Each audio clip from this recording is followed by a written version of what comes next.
Next topic देखने जा रहे हैं डाइजेस्टिव सिस्टम इन कैटल।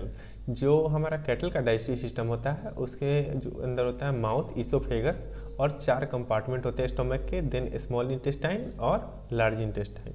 ठीक है, तो स्टोमक का जो हमारा जो कंपार्टमेंट होता है, सबसे पहला है रूमेन, जो कि हमारे left side of the animal होता है, लेफ्ट साइड होता है। फिर हमारा रेटिकुलम, जिसको हम लोग हनीकॉम्ब भी बोलते हैं। थर्ड है ओमेसम, जिसको मेनीप्लाजी बोलते हैं। और फोर्थ है हमारा एबोमेसम, जिसको ट्रू स्टोमक बोलते हैं। इसको ट्रू स्टोमक इसलिए बोलते हैं ताकि क्योंकि हमारे यहाँ पर जो डाइजेस्टिव सिस्टम है, सॉरी डाइजेस्टिव जूसेज है और इंजाइम्स है वो हमारे कहाँ पर आते हैं, जो हमारे ट्रू स्टोमक में ही सिक्रीट होते हैं। और इनके अंदर ऐसा क्यों होता है, क्योंकि इसके अंदर क्या होता है, ग्लैंड्यूलर लाइनिंग होता है। ग्लैंडुलर लाइनिंग इसी के अंदर होता है। ठीक है, नेक्स्ट हम लोग देखने जा रहे हैं जो फर्स्ट कंपार्टमेंट हम लोग का था रूमेन, उसके बारे में। रूमेन हमारे जो कैटल्स होते हैं उनके लेफ्ट साइड होता है और ये सबसे बड़ा चैम्बर होता है। जो जितने भी 4 चैम्बर है उसमें सबसे बड़ा कौन सा होता है, रूमेन होता है। ये लगभग 25 गैलन और उससे भी ज़्यादा मटेरियल अपने अंदर रख सकता है और एनिमल्स के साइज़ पर भी ये कंपार्टमेंट डिपेंड करता है। और ये रूमेन जो है ना, एक तरह से स्टोरेज की तरह भी काम करता है। ठीक है, और ये फर्मेंटेशन वेट की तरह भी काम करता है। फर्मेंटेशन वेट इसलिए क्योंकि इसके अंदर बहुत सारे माइक्रोब्स का एसोसिएशन होता है। इसके अंदर क्या होता है, हमारा माइक्रोब्स का एसोसिएशन होता है। ठीक, माइक्रोब्स का एसोसिएशन होता है जो कि हमारे डाइजेशन में मदद करता है, दो हमारे एनिमल्स के डाइजेशन में मदद करते हैं। तो एक क्वेश्चन अगर आ जाए कि हमारा जो माइक्रोबियल डाइजेशन है वो कहाँ पर होता है, तो हम इसका आंसर क्या होगा हमारा, रूमेन। कौन से कंपार्टमेंट में होता है, रूमेन में होता है। ठीक है ना, तो ये बात हमें याद रखनी है। ठीक है ना, तो बहुत सारे माइक्रोबियल पॉपुलेशन भी इनके अंदर होते हैं। ठीक, और माइक्रोबियल पॉपुलेशन क्यों होते हैं, वो उसका कारण ये है कि जो हमारा कंडीशन होता है रूमेन के अंदर, वो माइक्रोबियल पॉपुलेशन को क्या करता है, फेवर कर रहा है। यानी रूमेन का कंडीशन माइक्रोब्स को फेवर करता है और इन टर्न जो है सो हमारे माइक्रोब्स जो है सो डाइजेशन में मदद करते हैं। ठीक है ना, और रूमेन के अंदर ही जो बहुत सारे वोलेटाइल फैटी एसिड है जो कि फर्मेंटेशन के द्वारा प्रोड्यूस होते हैं, उनको मतलब जो है सो एब्जॉर्ब कर लिया जाता है। तो माइक्रोबियल डाइजेशन ऑफ फूड कैसे हो रहा है रूमेन के अंदर, जो हमारे सेलुलोज होते हैं, जो एनिमल्स हमारे ईट करते हैं, हेमोसेलुलोज होते हैं, पेक्टिन होता है, स्टार्च होता है और शुगर होता है। और एक रूमेन ही है, रूमेन के कारण ही क्या हो पा रहा है, जो हमारे एनिमल्स होते हैं वो सेलुलोज को डाइजेस्ट कर पाते हैं। जो माइक्रोब्स होते हैं, जो रूमेन के अंदर माइक्रोब्स होते हैं, वो क्या करते हैं, सेलुलोज को जो है सो डिग्रेड करते हैं। और सबसे पहले ये लोग ब्रेक डाउन होते हैं ग्लूकोज में। ग्लूकोज से क्या होता है कि या तो लैक्टिक एसिड पहले बन करके वोलेटाइल फैटी एसिड में कन्वर्ट होते हैं, या फिर ग्लूकोज से डायरेक्ट वोलेटाइल फैटी एसिड बनकर, जैसे कि acetic acid, propanoic acid, butyric acid. और इन सारे एसिड का एब्जॉर्प्शन कहाँ पर हो जाता है, कहाँ पर एब्जॉर्ब हो जाते हैं ये लोग, रूमेन में ही। ठीक है, तो रूमेन के बाद हम लोग नेक्स्ट जो कंपार्टमेंट है हमारा उसको देखते हैं, वो है रेटिकुलम। ठीक है, रेटिकुलम कैसा है, पाउच लाइक स्ट्रक्चर है। ठीक है ना, कहाँ, और पाउच लाइक स्ट्रक्चर है और ये कहाँ लोकेटेड है, forward area of the body cavity, यानी जो बॉडी कैविटी है उसके फॉरवर्ड एरिया में लोकेटेड है। ठीक, और इनका टिश्यू जो होता है ना, ये एक मतलब नेटवर्क में अरेंज होता है, हनीकॉम्ब लाइक नेटवर्क में, इसलिए इनको हनीकॉम्ब भी कहा जाता है। और रेटिकुलम और रूमेन के बीच में एक स्मॉल फोल्ड ऑफ टिश्यू होता है, ये एक सेपरेट कंपार्टमेंट नहीं है। ठीक है, और इसको क्या कहते हैं हम लोग, रूमिनो रेटिकुलम हम लोग इसको बोलते हैं। नेक्स्ट कंपार्टमेंट जो हमारा है ओमेसन। ओमेसन क्या है, ओमेसन इस की तरह दिखता है जैसे कि जो पेजेज होते हैं ना बुक्स के, वैसा स्ट्रक्चर टाइप का देता है। और ओमेसन में क्या होता है, हमारा वाटर का एब्जॉर्प्शन होता है और डाइजेस्टिव कंटेंट जो हमारा जो भी डाइजेस्टिव कंटेंट है वो भी यहाँ पर क्या होता है, हमारा उसका एब्जॉर्प्शन होता है। नेक्स्ट है हमारा एबोमेसम। एबोमेसम के बारे में हम लोगों ने पहले ही बात किया। एबोमेसम को हम लोग क्या बोलते हैं, एबोमेसम को हम लोग बोलते हैं ट्रू स्टोमक, हम लोग एबोमेसम को बोलते हैं। और ये यही सिर्फ एक कंपार्टमेंट है जिसके अंदर क्या होता है, हमारा ग्लैंडुलर लाइनिंग होता है। ठीक है, और जितने भी हमारे डाइजेस्टिव जूसेज हैं और इंजाइम्स है जो कि फूड को हमारे ब्रेक डाउन करने में, जो हमारे कॉम्प्लेक्स फूड है उनको किस फॉर्म में कन्वर्ट करना होता है, सिंपलर फॉर्म में। तो वो काम हमारा कहाँ पर होता है, हमारा एबोमेसम होता है। और एबोमेसम ही वो हमारा कंपार्टमेंट है जो कि रूमिनेंट्स और नॉन रूमिनेंट्स में लगभग सिमिलर होता है। ठीक, तो जब हमारा जो स्टोमक होता है वहाँ पर डाइजेशन कंप्लीट होता है, तो फर्दर हमारा जो अनडाइजेस्टेड फूड रहता है वो हमारा कहाँ जाता है फर्दर डाइजेशन के लिए, स्मॉल इंटेस्टाइन में। और स्मॉल इंटेस्टाइन जो होता है वो 20 टाइम्स होता है लेंथ ऑफ द एनिमल को, ठीक है। और इसके अंदर 3 सेक्शन है। कौन कौन से सेक्शन है हमारा? पहले है हमारा ड्यूडेनम, फिर है हमारा कौन सा जेजुनम, देन हमारा कौन सा है इलियम, ठीक है ना। सबसे पहले जो स्मॉल इंटेस्टाइन में जो पैनक्रियाज का सिक्रीशन है और गॉल ब्लैडर से जो आता है हमारा बाइल और पैनक्रियाटिक जूस जो आता है, ठीक है ना, वो हमारा स्मॉल इंटेस्टाइन में रिसीव होता है, जो कि फर्दर डाइजेशन में मदद करता है। जो ज़्यादातर डाइजेशन यहीं पर कंप्लीट हो जाता है और बहुत सारा न्यूट्रिएंट भी यहाँ पर एब्जॉर्ब होता है विलाई के थ्रू। विलाई क्या करता है हमारा? विलाई का काम क्या होता है? विलाई जो क्या करता है सरफेस एरिया को क्या कर देता है? इंक्रीज कर देता है। सरफेस एरिया इंक्रीज होने से क्या हुआ कि हमारा जो एब्जॉर्प्शन होता है, एब्जॉर्प्शन क्या हो जाता है? ये भी इंक्रीज हो जाता है। तो जितना ज़्यादा सरफेस एरिया होगा उतना ज़्यादा एब्जॉर्प्शन होगा। तो विलाई का काम क्या है यहाँ पर? सरफेस एरिया को इंक्रीज कर देना, ठीक है। उससे क्या होता है? एब्जॉर्प्शन हम लोग का अच्छे से होता है। सीकम का उतना ज़्यादा रोल नहीं है, ये बस एक जंक्शन है जो कि लार्ज इंटेस्टाइन और स्मॉल इंटेस्टाइन के बीच में लोकेटेड है। और इसे हमारा जो अनडाइजेस्टेड फीड मटेरियल जो बच गया है वो हमारा सीकम से पास होते हुए कहाँ पर पहुँचता है? लार्ज इंटेस्टाइन में, ठीक है। ये लास्ट सेगमेंट है जिससे अनडाइजेस्टेड फीड स्टफ है वो हमारा पास होता है और कुछ बैक्टीरिया भी इससे एसोसिएटेड है जो हमारे अनडाइजेस्टेड फीड को फर्टिलाइजेशन करते हैं। लेकिन यहाँ पर लार्ज इंटेस्टाइन का क्या काम है? मोस्टली एब्जॉर्प्शन ऑफ वाटर यहाँ पर होता है लार्ज इंटेस्टाइन में, ठीक है। यहाँ पर क्या हो रहा है? हमारा एब्जॉर्प्शन ऑफ वाटर हो रहा है, ठीक है। अब हम कुछ फंक्शंस देख लेते हैं डाइजेस्टिव ट्रैक्ट के। पहला है हमारा बेल्चिंग। जो हमारे एनिमल्स होते हैं जब वो उनके अंदर क्या होता है डेली जो है लगभग 25 से 50 लीटर पर आवर जो है सो हमारा गैस जो होता है ना, मतलब प्रोड्यूस होता है। तो उसको निकालना बहुत ज़रूरी होता है, नहीं तो उसके अंदर क्या हो सकता है? ब्लोट क्यों होता है कि ब्लोट की अगर हम बात करें तो ब्लोट क्यों हो रहा है? ब्लोट हो रहा है हमारा एक्सेस एक्यूमुलेशन ऑफ गैस की वजह से, ठीक है। कौन कौन से गैस हमारे होते हैं? CO2 और मीथेन। ये हमारे जो 2 गैस हैं बहुत ज़्यादा मात्रा में बनने लगते हैं और इन गैस को एलिमिनेट करना बहुत ज़्यादा ज़रूरी होता है, नहीं तो कौन से प्रॉब्लम हो सकते हैं? ब्लोट, ठीक। और लास्ट क्लास में मैंने आपको बताया था कि जब ब्लोटिंग हो जाती है, जब एक्सेस गैस बन जाता है, तो उसको रिमूव करने के लिए मैंने एक इक्विपमेंट के बारे में बताया था। तो आपको कमेंट में उस इक्विपमेंट का नाम लिखना है, ठीक। आपको इस इक्विपमेंट के बारे में बताना है मुझे, ठीक है। और जिनका आंसर सही होगा मैं उनको जो है सो रिप्लाई बैक करूँगा। दूसरा प्रोसेस हमारा रूमिनेशन। जो हमारे कैटल्स होते हैं वो 35 से 40% जो अपना समय होता है दिन का वो मतलब रूमिनेशन में बिता है, कट च्यूइंग में, जो आपने उनको मुंह चलाते हुए देखा होगा, ठीक। तो उसको हम लोग क्या बोलते हैं? रूमिनेशन। अब तीसरा क्या होता है? Motility of rumen and reticulum. तो जो हमारा रूमेन होता है वो हमेशा कॉन्ट्रैक्ट करता रहता है, ठीक है ना। कॉन्ट्रैक्शन और जो होता है ना रिलैक्सेशन उसका होते रहता है, ठीक है ना। और जो हेल्दी का होते हैं उनका जो होता है पर मिनट 1 से 2 कॉन्ट्रैक्शन तो होता ही है। और कॉन्ट्रैक्शन से क्या होता है? जो हमारे रूमेन के कंटेंट होते हैं वो मिक्स हो जाते हैं और माइक्रोब्स और ज़्यादा कॉन्टैक्ट में आ पाते हैं हमारे फीड स्टफ के, ठीक है ना। तो ये हमारा क्या हो गया? रेटिकुलम का जो रूमेन और रेटिकुलम का जो मोटिलिटी होता है उससे क्या फ़ायदा होता है, ठीक है ना। चौथा हमारा सलाइवा प्रोडक्शन, ठीक है ना। 60 से 70 लीटर, आप सोच करके देखो, 60 से 70 लीटर सलाइवा जो होता है ना वो प्रोड्यूस होता है सलेवरी ग्लैंड के द्वारा, ठीक है ना, और रूमेन में ऐड किया जाता है। और सलाइवा जो होता है ना लिक्विड प्रोवाइड करता है किसके लिए? माइक्रोबियल पॉपुलेशन के लिए। यानी सलाइवा जो हमारा जो प्रोड्यूस होता है वो हमारे रूमेन में जाता है और माइक्रोबियल पॉपुलेशन को और ज़्यादा मतलब इंक्रीज करता है, ठीक। और सलाइवा के कारण जो हमारा क्या होता है, जो र्यूमेन का पीएच है, र्यूमेन का पीएच किसके बीच में रहता है, 6.2 टू 6.8।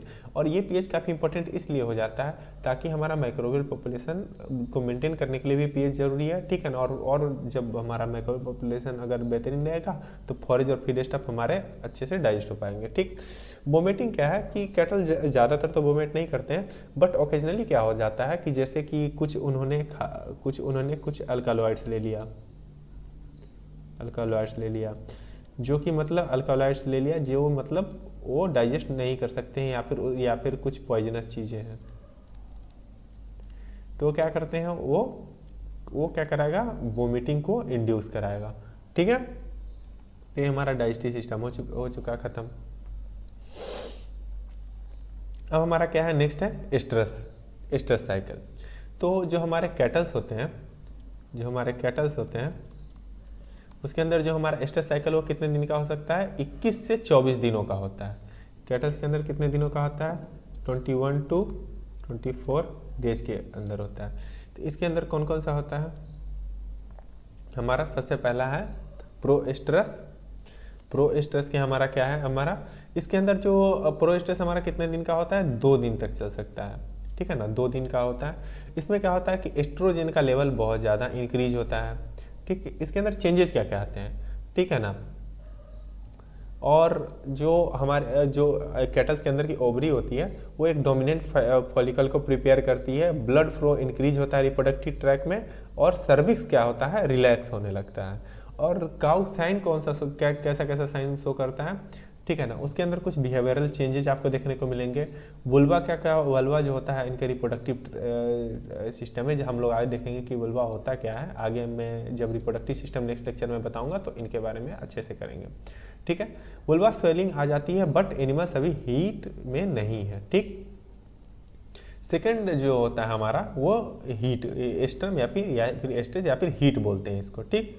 इसके अंदर एस्ट्रोजन का लेवल क्या होता है, एस्ट्रोजन अपना पीक लेवल पे होता है, ठीक। और चेंजेस क्या क्या आता है, जो मैच्योर फॉलिकल्स है वो ओवम रिलीज करता है। और ओवुलेशन कब होता है, एस्ट्रस के लगभग 12 से 16 घंटे के बाद जो है सो ये हमारा क्या होता है, ओवुलेशन हो जाता है। तो ये पॉइंट हमारा बहुत ज़्यादा इंपॉर्टेंट है, ये पॉइंट ध्यान में रखना है कि ओवुलेशन कब होता है, 12 से 16 घंटे बाद जब हमारा एस्ट्रस हो जाता है, ठीक। और इसके अंदर बिहेवियरल चेंजेस कैसे होता है, जैसे कि काउ रेस्टलेसनेस फील करेगी, ठीक है ना। और इसके बाद क्या होता है, और इसके बाद क्या है, अदर काउज के ऊपर माउंट होना चाहेगी। और इसके बाद क्या होता है, और बार बार जो है सो मतलब बोलेगी, ठीक है। वल्वा में क्या हो जाएगा, सिग्निफिकेंट स्वेलिंग आपको देखने को मिलेगा, ठीक है ना। और ये हमारा ब्रीडिंग के लिए सबसे जो हमारा ऑप्टिमम टाइम है वो क्या है, हमारा यही है। ब्रीडिंग के लिए सबसे बेस्ट टाइम हमारा कौन सा है, एस्ट्रस ही है। इसके बाद हमारा आता है मिजोएस्ट्रस कितने दिन तक लास्ट करता है, 4 डे तक। इसमें अब क्या होता है कि एस्ट्रोजन का लेवल डिक्रीज होने लगता है और प्रोजेस्टेरॉन का लेवल क्या हो जाता है, हमारा बढ़ना शुरू हो जाता है। तो अगर क्वेश्चन पूछा जाए एस्ट्रोजन लेवल पीक पर कब आता है, हीट के दिन यानी एस्ट्रस में। और प्रोजेस्टेरॉन लेवल कब से बढ़ना शुरू हुआ, हमारा मिजोएस्ट्रस में। इसमें क्या होता है, चेंजेस क्या देखने में आता है, या तो काउ जो है सो न्यू प्रेगनेंसी के लिए खुद को प्रिपेयर करती है, और फिर क्या, अगर कंसेप्शन हुआ तो फिर रिजल्ट पे चली जाती है। बिहेवियरल चेंजेस क्या है, जैसे कि जितने भी हमारे स्ट्रेस के साइंस है, जैसे कि रेस्टलेसनेस थे वो कम होने लगता है, या फिर जो है सो वो जो बार बार जो गाय आवाज़ देने लगती है, बेलोइंग करने लगती है, वो सब जो हमारा होता है कम हो जाता है, ठीक। और ये क्या होता है, जब या तो कराओ प्रेग्नेंट हो, ठीक। और कॉर्पस ल्यूटियम का फॉर्मेशन होता है, ठीक। और कॉर्पस ल्यूटियम का फॉर्मेशन के बाद क्या होता है, प्रोजेस्टेरॉन का सिक्रीशन होने लगता है। क्यों, क्योंकि हमारा जो कॉर्पस ल्यूटियम है वो किसका सिक्रीशन करता है, प्रोजेस्टेरॉन। कॉर्पस ल्यूटियम सिक्रीट करता है प्रोजेस्टेरॉन को, ये बात ध्यान में रखिएगा आप लोग, ठीक। अब लोग नेक्स्ट जो हमारा आता है वो आता है मिजोस्ट्रम। मिजोस्ट्रम हम लोग ऑलरेडी डिस्कस कर चुके हैं, ठीक है। हमारा जो सबसे लास्ट आ रहा है ना अभी,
ये हमारा मेजोस्टर्म फिर से रिपीट हो गया, कोई बात नहीं, हमने इसको प्रीवियस स्लाइड में ही देख लिया था।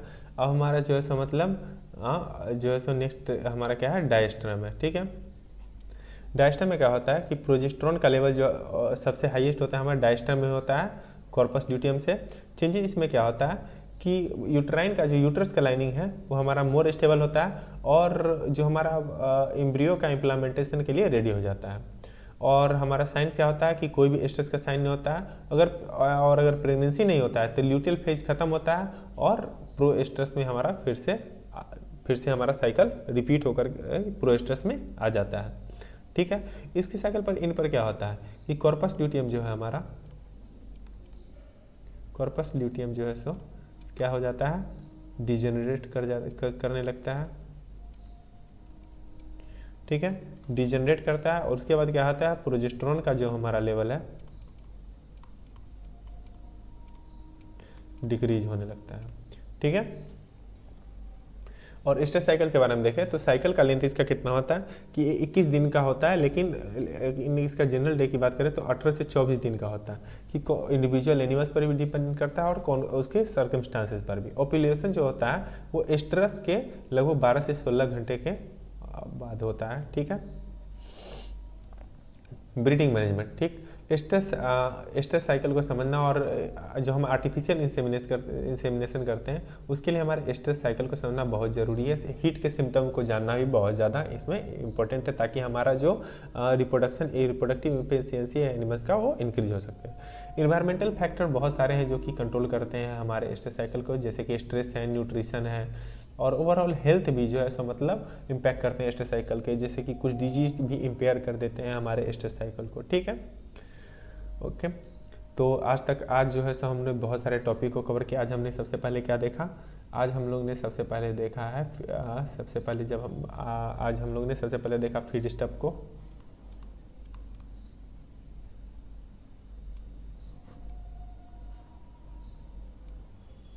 इसके बाद हम लोगों ने देखा ब्रांडिंग,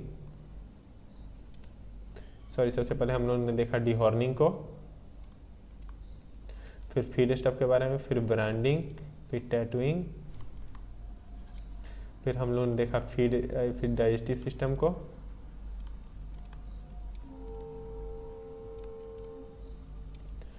और फिर हम लोगों ने उसके बाद देखा स्ट्रेस साइकिल को। ठीक है, यहाँ पर आपको कोई भी डाउट हो तो आप कमेंट सेक्शन में लिख सकते हैं इस टॉपिक के बारे में, और मैं कोशिश करूँगा कि कमेंट्स मतलब उसका रिप्लाई दे सकूँ। ठीक है, नेक्स्ट क्लास में हम लोग अगर बात करें तो जो हम नेक्स्ट क्लास में देखने वाले हैं, नेक्स्ट लेक्चर में सबसे पहले हम लोग रिप्रोडक्टिव सिस्टम के बारे में देखेंगे।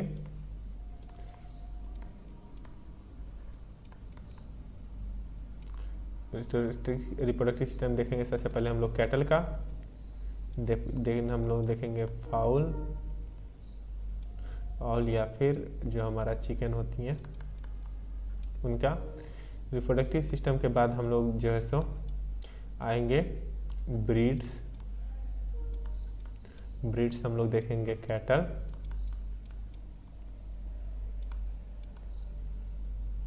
बफेलो,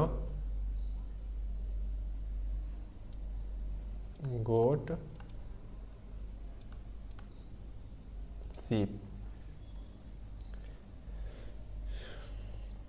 ठीक, इतना हम लोग कोशिश करेंगे कि नेक्स्ट लेक्चर में ख़त्म कर लें। ठीक है, और अब मैं आपको लास्ट में बताता हूँ जो हमारा विजेता सीरीज चल रहा है IBPS agriculture field officer mains exam के लिए। यहाँ पर 50+ स्टैंडर्ड मॉक टेस्ट मिलेंगे आपको, प्रीवियस ईयर पेपर का और डिस्कशन और उसका सोल्यूशन भी आपको मिल जाएंगे, 1-to-1 डाउट क्लियरिंग सेशन भी आपको मिलेगा, और इसका वैलिडिटी कब तक रहेगी, 14 दिसंबर तक रहेगी, और ये हमारे टॉप रैंकर्स के द्वारा प्रिपेयर भी किया गया है।